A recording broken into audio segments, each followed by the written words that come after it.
Ya, di sebelah leher kita cukup ke tengah saja itu. Kemudian kita beset. Ini kita nanti lihat durasinya, tidak 1 menit untuk 1 ekor puyuh. Nah, ini kelebihan cara yang kita terapkan juga untuk sahabat ternak semuanya. Kalau kita jual ini, kalau udah matang kita goreng kering, laku 10.000 per ekor, lumayan kan. Nah, buat nambah-nambah beli pakannya. Terinspirasi, terinovasi juga untuk bagaimana caranya memanfaatkan puyuh pejantan.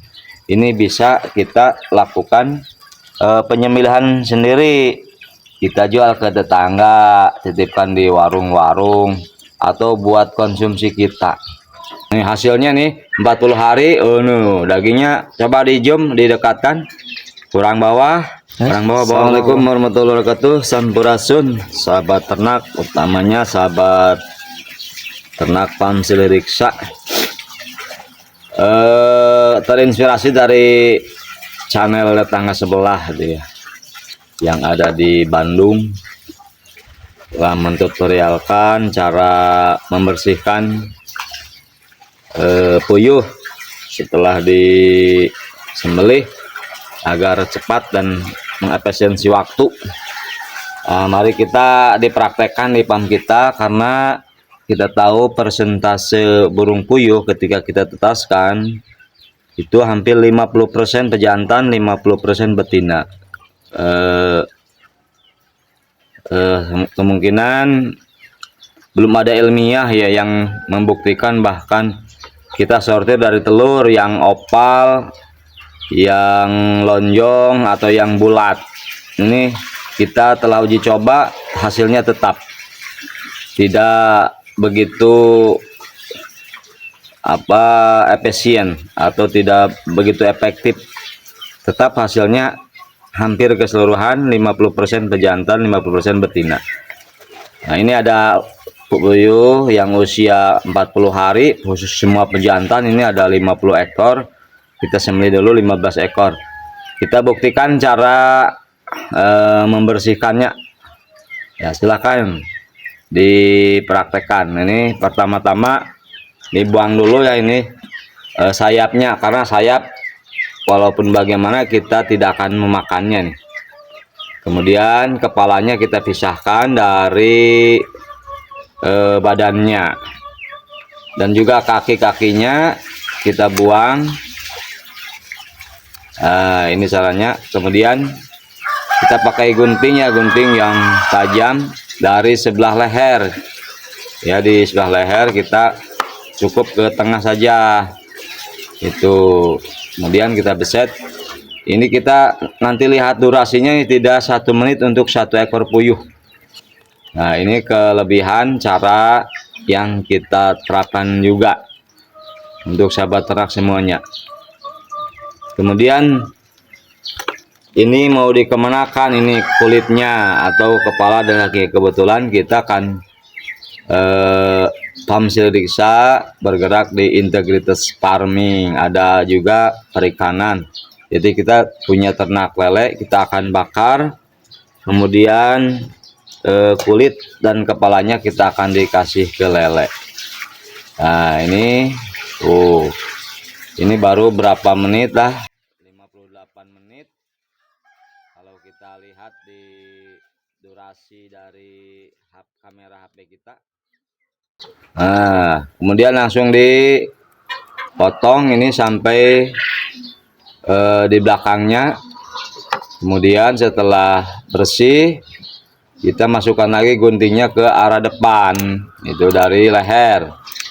Nah, yang pertama kita harus buang adalah ini dia, empedunya, karena kalau empedu pecah nanti semua daging akan terasa pahit. Nah, ini empedunya kecil banget ya. Kemudian kita langsung buang ke kolam ikan lele berikut dalamannya. Nah, ini ada yang putih, apa ini? Ini bukan telur, ini mungkin buah zakarnya. Ini buah zakar dari telur puyuh pejantan. Nah, itulah nih hasilnya nih 40 hari. Oh, no. Dagingnya coba di zoom, didekatkan. Kurang bawah, kurang bawah, bawah, bawah, bawah. Nah, ini besar-besar. Kalau kita jual ini, kalau udah matang, kita goreng kering, laku 10.000 per ekor. Lumayan kan? Nah, buat nambah-nambah beli pakannya. Ya, kita terinspirasi, terinovasi juga untuk bagaimana caranya memanfaatkan puyuh pejantan. Ini bisa kita lakukan penyembelihan sendiri, kita jual ke tetangga, titipkan di warung-warung, atau buat konsumsi kita. Nah, karena apa? Ini bisa jadi kontroversi, katanya kalau usia udah 50 jangan makan daging puyuh. Ini sebetulnya secara ilmiah belum ada yang bertanggung jawab ini tentang usia 50 belum ini. Karena apa? Dalam Al-Quran kan disebutkan, bahkan ada satu ekor burung yang begitu dahsyat baik untuk pengobatan ataupun konsumsi, itu turung puyuh. Itu kalau bisa kita konsumsi oleh orang dewasa atau orang yang udah 50 tahun ke atas, ini secara ilmiah belum terbukti. Karena apa? Karena di Arab, ya di Arab itu kan hampir rata-rata semua itu memakan daging kambing. Nah, daging merahnya itu kambing atau domba atau puyuh. Ya sehat-sehat saja. Nah, ini bukan pembantahan, tapi ini mungkin kita kalau diluruskan dan dalam Al-Quran itu tidak mungkin ya ada yang tidak baik, karena setiap sesuatu Robbana ma khalaqta hadza batila. Tuhan menciptakan alam semesta, Tuhan menciptakan apapun, tidak ada yang menjadikan madarat untuk kita semua. Mungkin kita bikin video ya, durasinya cukup pendek aja.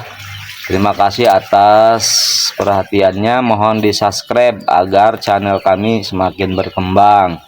Karena apa? Karena di Farm Siliriksa tidak hanya sebatas untuk sebuah konten, untuk sebuah edukasi. Karena di balik Farm Siliriksa itu ada tanggungan anak-anak yang ikut ngaji juga di pesantren kami.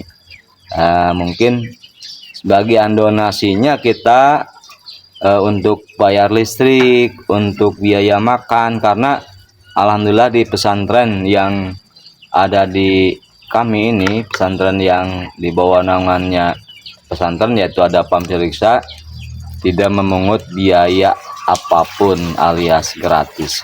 Hatur nuhun wilujeng sonten kasadayana, muga berkah kasadaya peternak. Wassalamualaikum warahmatullahi wabarakatuh.